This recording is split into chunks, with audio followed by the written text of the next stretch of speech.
Penalty देव Pakistan news code परवर्ती प्रसंग Pakistan cricket को कटकणा भय T20 विश्वकप न खेलिले कठोर दंड भोगिब जदि पाकिस्तान क्रिकेट दल 2026 T20 विश्वकप न खेले तेबे पीसीबी उपरे कठोर अनुशासनमूलक कार्यानुष्ठान करिपारे आईसीसी जहाँ पीसीबी पाए आर्थिक और क्रिकेट दृष्टि बड़ क्षतिकारक साब्यस्त होई पारे।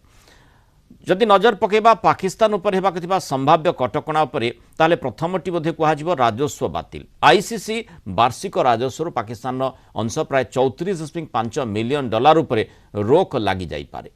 द्वितीय कथाटी होची कटकणा माने द्वितीयटी कटकणा होची द्विपाक्षिक सीरीज निषेध। पाकिस्तान अन्य देश मानक सहित कौन से द्विपाक्षिक क्रिकेट सीरीज खेली पारिबो नाही जदि ए विश्वकप न खेले। पीसीबी रो निष्पत्तिर प्रभाव पाकिस्तान सुपर लीग बा पीएसएल उपरे भी पड़ी पारे। पाकिस्तान सुपर लीग रे खेलिबा पई विदेशी खेलाड़ी को सेमानक बोर्डू एनओसी मिलिबनी। ता सहित कथाटी सेतिक रे सरुनी पाकिस्तान को एशिया कप भली